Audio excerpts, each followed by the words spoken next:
23শে ফেব্রুয়ারি 2009। পিলখানার ভেতরে একটি লিফলেট হাত বদলাচ্ছে। তাতে লেখা, দাবি মানতে হবে, না হলে পরিণাম ভয়াবহ হবে। সেই লিফলেট গোয়েন্দাদের হাতে পৌঁছালে, কিন্তু 48 ঘন্টা পরেও যখন বাংলাদেশের ইতিহাসের সবচেয়ে ভয়াবহ সামরিক হত্যাকাণ্ড ঘটল, প্রশ্ন উঠল, সেই লিফলেটের কথা কি কেউ জানত না, নাকি জানা সত্ত্বেও কেউ থামাতে চায়নি? 2009 সালের 24শে ফেব্রুয়ারি বিডিআর সপ্তাহ উদ্বোধন করতে পিলখানা এলেন প্রধানমন্ত্রী শেখ হাসিনা। সেদিন তার আসার আগেই গোয়েন্দারা জানত অস্ত্রাগার থেকে 3টি সাবমেশিন গান উধাও হয়ে গেছে। পিলখানার ভেতরে বিদ্রোহী লিফলেট বিতরণ হচ্ছে। 21শে ফেব্রুয়ারি একটি কোচিং সেন্টারে সেই লিফলেটের খসড়া টাইপ করা হয়েছিল, যাতে ছিল দাবির তালিকা এবং পরোক্ষ হুমকি। সেই তথ্য পৌঁছেছিল এনএসআই, স্পেশাল ব্রাঞ্চ এবং ডিজিএফআই এর কাছে। তবুও হাসিনার সফর বাতিল হয়নি। দরবার হলে বিডিআর সপ্তাহ শুরু হলো। দরবার শেষে একদল সাধারণ জওয়ান প্রধানমন্ত্রীর কাছে তাদের অভিযোগ সরাসরি জানাতে চেয়েছিলেন।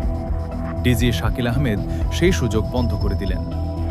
সন্ধ্যায় পিলখানার গেট নম্বর 5-এর বাইরে বিএনপি নেতা নাসিরউদ্দিন আহমেদ পিন্টুর বাড়ির কাছে দেখা হলো ষড়যন্ত্রকারীদের সঙ্গে। সেই রাতেই শেষ সভা বসল 44 রাইফেল ব্যাটালিয়নের মাঠে, রাত 9:30 পর্যন্ত। 25শে ফেব্রুয়ারি ভোরে দরবার হলে গুলির শব্দ শোনা গেল।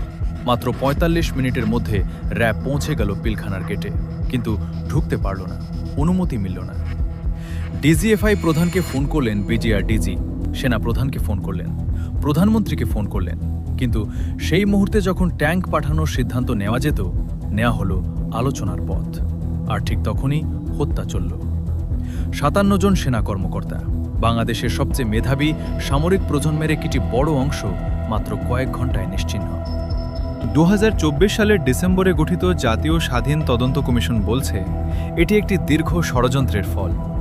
কমিশন শেখ হাসিনা, তার নিরাপত্তা উপদেষ্টা তারেক আহমেদ সিদ্দিকী এবং সাবেক বিজিএফআই মহাপরিচালক সহ 15 জনকে সাক্ষ্য দিতে ডেকেছে।